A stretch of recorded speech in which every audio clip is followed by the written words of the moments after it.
The Shotgun 650 is so good that I'm yearning now for Royal Enfield to use this magic potion on the Continental GT.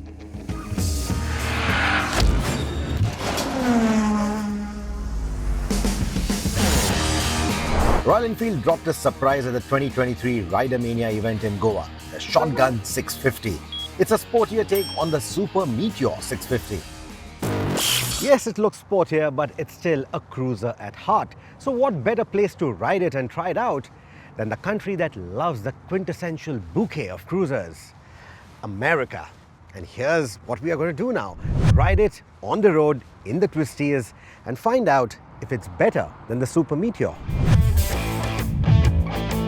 Also, US is a big market for Royal Enfield's 650 range, and it's got the smooth roads that you would want to test a bike like this, which has such little suspension travel. So before we get to what's new, let's address the elephant in the room, the ride quality. Now, one of the biggest concerns that we've had with the Super Meteor 650 has been, of course, that stiff ride, especially at the rear, because there's very little suspension travel available with that cruiser form factor. However, with the Shotgun, Royal Enfield has increased the height of the rear suspension because the rear fender also sits a little higher.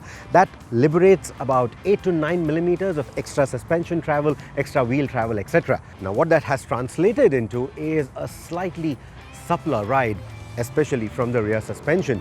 Now, we had very smooth roads on most of our ride today, but we did get a few bad patches of road where we could test it out. So yes, the ride quality is an improvement over the Super Meteor, but back home, the ride is still going to feel a bit firm. It's not going to be as bone-jarring as the Super Meteor, but it's going to be a little suppler than that.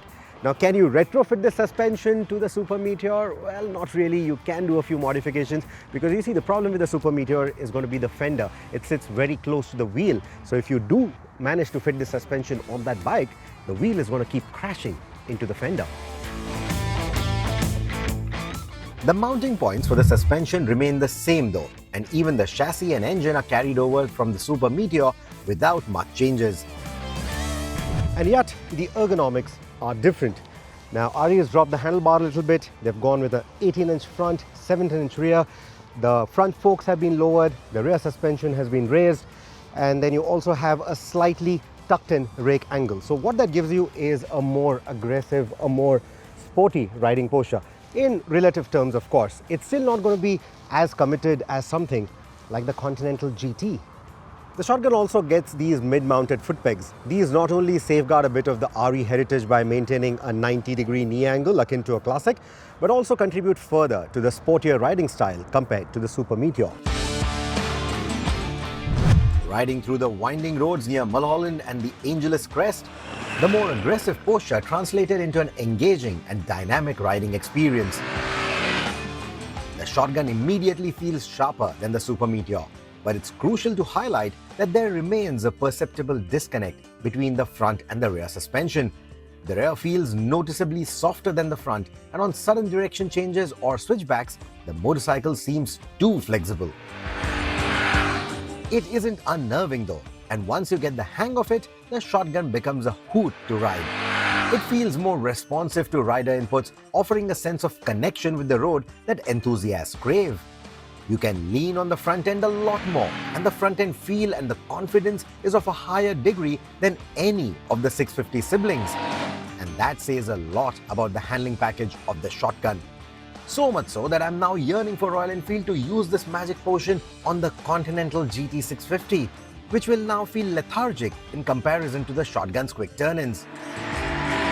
The feelers on the foot peg of the Shotgun are still not going to be as long as the one on the Continental GT, but the cornering clearance, well, the kind of limit that you have with it, the front end feel is actually quite good because you're not really leaning the bike too much. So that front end feel is good, the overall grip is quite nice. So within these limits, I think it performs quite well. The parallel twin motor, unchanged from the Super Meteor, offers excellent low and mid-range response. It's well tuned for city commuting and cruising at 120 kilometers on the highway, while pushing it around bends requires more gear shifting due to the quick revving nature of this engine. Maintaining a brisk pace utilizes the mid-range effectively. Improved braking manners compared to the first-gen 650 twins adds to the overall experience. shotgun's design has cyberpunk inspiration with a thoughtful blend of heritage and modern design. Inspired by the current custom motorcycle trends, it emphasizes its roles as a bare-bones variant of the Super Meteor 650. The bold color schemes, low belt line, and a brand new silhouette make for a visual narrative that speaks about Royal Enfield's commitment to evolution. Created to offer a canvas for custom bike builders, it allows both new and experienced builders to showcase their creativity.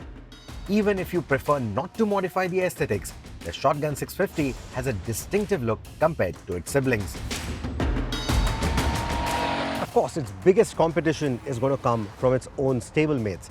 But I think by offering this unique blend of heritage and modernity, I think the Shotgun 650 has a lot going for it. But only time will tell how the market reacts.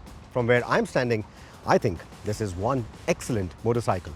A very good addition to the already existing lineup, an exciting lineup of the 650s. Do people want a sporty cruiser though? This is a big question, and the answer only time will tell. Let us know your opinion in the comments, and don't forget to like, share and subscribe to this channel.